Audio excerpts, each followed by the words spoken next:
Hey guys, welcome back. I hope you're having an amazing day. Let's get right into the stories. The first story is titled, College Roommate Finds His Misdeed Exposed to All.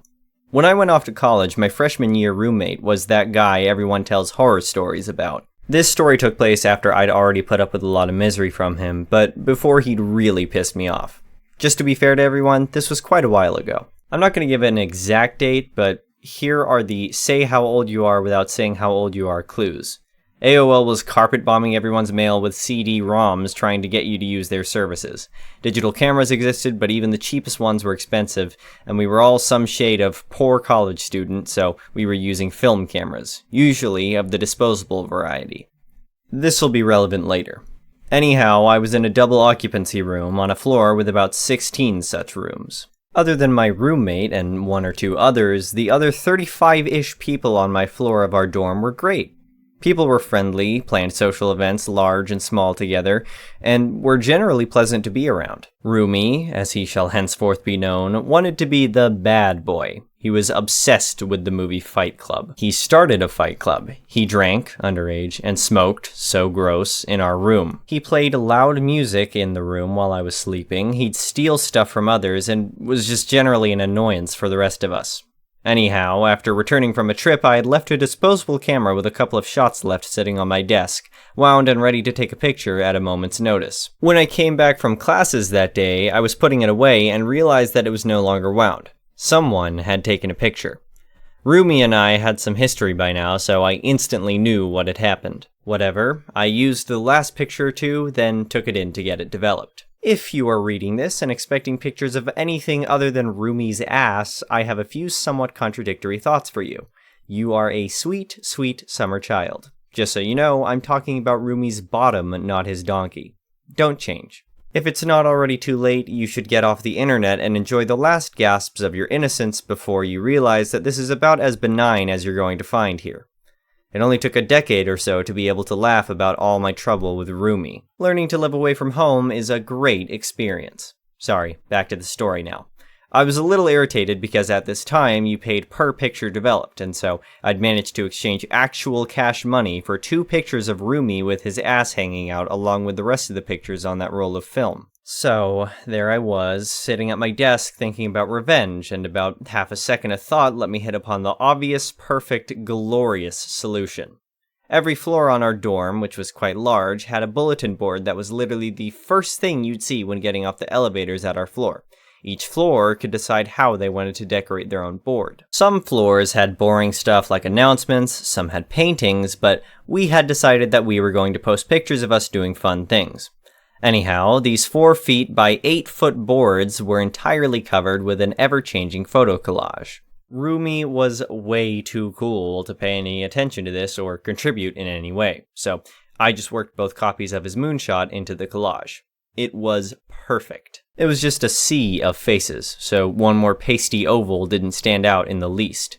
The best part was that Roomie was clearly identifiable in the picture. The rest of the people on my floor noticed pretty much instantly. Decades later, I can perfectly recall one of my floor mates grinning and saying, "That's a lot of skin," every time I think of this story. Within a day or two, everyone on the floor, including our RA, were laughing about it.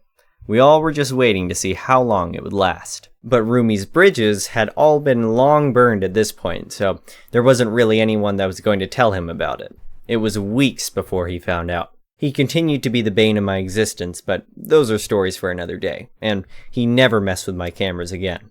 Epilogue, I don't think I ever spoke to or laid eyes on Roomie in person after that year, but every 5 or 10 years I go trolling through the interwebs to see if I can find him. For a while, I was expecting to find him in court records.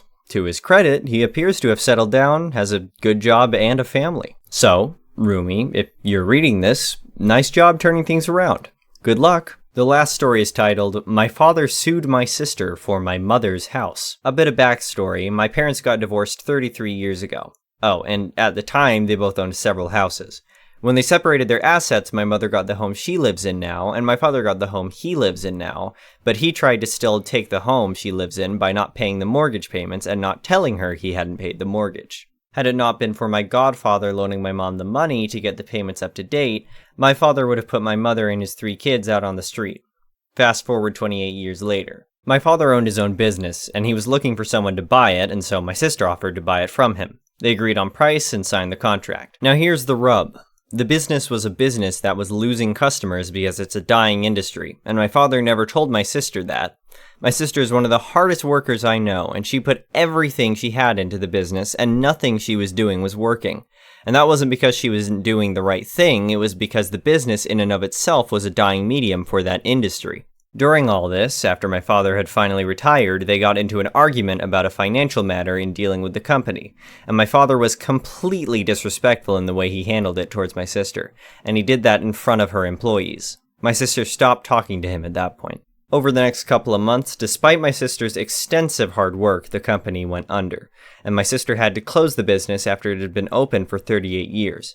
My sister was devastated by this because not only did she put all her hard work, her blood, sweat, and tears into it, but she also put all her financial resources, which meant that she was financially devastated as well. My father was really upset because the company that he had created and nurtured over 38 years had been closed through what he saw as no fault of his own.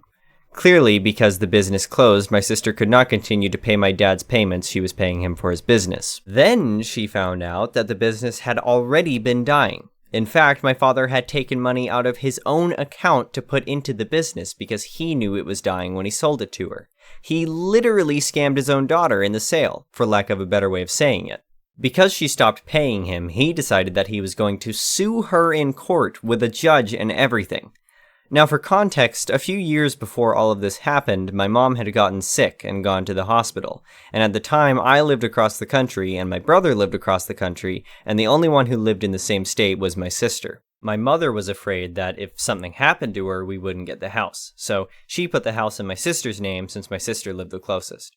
Oh, the house was still in my mother's name as well, but my sister's name was added to it. After my mom got out of the hospital, she never got around to changing it. So, when my father started threatening to sue, my sister went through her assets and realized that my mother's house was still in her name and switched it back over to just my mother's name. In our state, however, we have a law that if you think someone fraudulently switches an asset out of their name in order to avoid being sued for it, you can sue them for that asset still, and it's up to them to prove that it wasn't fraudulently transferred. So, when my father decided to sue my sister, he added my mother's house onto the lawsuit as one of the things he wanted. He didn't sue my sister for the house that she owns in her name with her husband in a whole nother city. He sued her for a house she hasn't lived in over 25 years, and a house that she has not put any money into ever in her life. Now, when he first filed the suit, I thought he was just trying to force my sister to talk to him, because I couldn't imagine any parent, let alone my parents, suing their child, but he went through with it. He initially told me that he was suing for my mother's house because the lawyer told him he had to sue for all her assets, and since my mother's house had been in her name, he had to sue for that as well as her house. But then I found out he wasn't suing her for her house, he was suing her only for my mother's house. He's still mad that he didn't get my mother's house 33 years ago when they got a divorce. So mad that he lost in that case that he decided to go after her house the first chance he got. And this was it 33 years later. The even more messed up thing is that when I found out he was going after my mother's house, I myself told him, if you go through with this lawsuit and you win my mother's house and you take her house away from her, I will never forgive you. I will never talk to you again. You will lose me, and losing me will also mean you lose your grandchild, your only grandchild, so you need to think about whether or not this is worth it to you. And he still went through with it. He still went through with it, knowing that he would not only lose my sister, but me as well. He filed this lawsuit 5 years ago, and they just got through going to court. So for the last 5 years, he's forced his daughter, his princess, his baby girl, to suffer under the weight of knowing that her father, A, screwed her over, B, was putting money before her, and C, apparently felt no real remorse or sadness to hurting his own child, emotionally, mentally, and financially. The worst part is, he didn't just teach her that, he taught all 3 of his kids with this one act.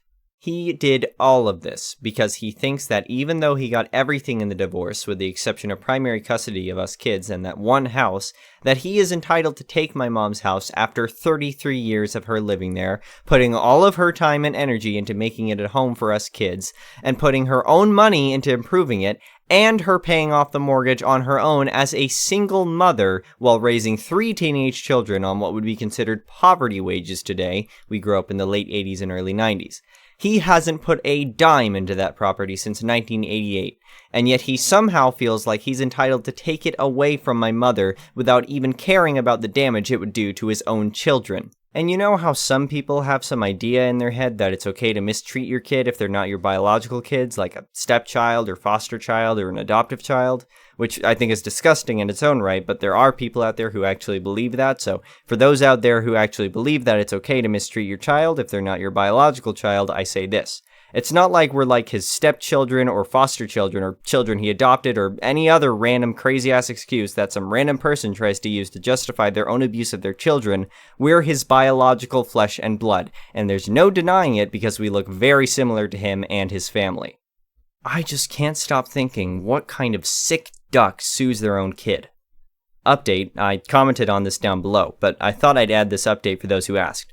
A lot of people here have said that my sister needed to do her due diligence in examining the business. My sister did examine all the business records for the last 10 years, and she had a lawyer go over the contract with a fine-tooth comb. It wasn't a matter of her not doing her due diligence. It was a matter of the business records that she was given were very different from the business records that held the actual information necessary. For lack of a better way to say it, he cooked the books. And for those wondering the outcome, she did file a countersuit for him selling her a business that was unviable. She was able to prove in court that the business was failing before he sold it to her, and that the equipment he sold her was equipment that he had bought 20 years ago and was no longer usable when it came to the technology of today. Also, I was already pretty sure that no jury worth their salt would give him a house that my sister never put a dime in and hadn't lived in for over 25 years, especially when he wasn't going after any of her other assets. I was right. When they got to court, my sister told the judge and the jury that she didn't want anything from him in her countersuit. She didn't want money, she didn't want anything from him but for this to be over. He told the court and the jury, but he just wanted my mother's house in lieu of the $300,000 my sister owed him for the business. My father lost his lawsuit. My sister won her lawsuit and was given $0, as that's what she was asking for. So, he permanently lost one daughter, and the other one, myself, is seriously questioning whether I want to talk to him ever again. Over the last 10 years, I've maintained a relationship with my father, not because it's what he wanted, but because it's what I wanted. Now I just don't know if that's something I want anymore. I don't know if I want to be around the kind of person that could sue his own child. Update 2. First, I want to thank everybody for their comments and their concerns, regardless of whether I agreed with them. You take time out of your day to give me your opinion, and that is truly appreciated. For those who were wondering, I did try to have a relationship with my father to some extent again after telling him exactly how I felt about what he did and making it clear to him that those were my feelings, and they weren't going to change. Unfortunately, my father is my father, and I ended up not being able to put aside what he had done from who he is, because at the end of the day, what he had done is directly a result of who he is. So, I've stopped talking to him for the time being. Ironically, the thing that got me there was an argument over lettuce. Basically, he wanted to give me lettuce that I would never use, and I repeatedly told him I would never use it, but he kept insisting that I come over and get it. But at the end of the day, I basically realized that at my emotional state right now, even if I wanted to have a relationship with him, I can't because I'm too angry, hurt, and disgusted by what he did. I'm a person who used to believe that family was everything, and I don't anymore because of his actions, and that is devastating to me. So I just believe that right now, I'm better off not talking to him. I want to thank you again for your kind words and your caring concern. Thank you for watching. I would really appreciate it if you could like the video and subscribe to our channel if you haven't already. We'll see you again tomorrow.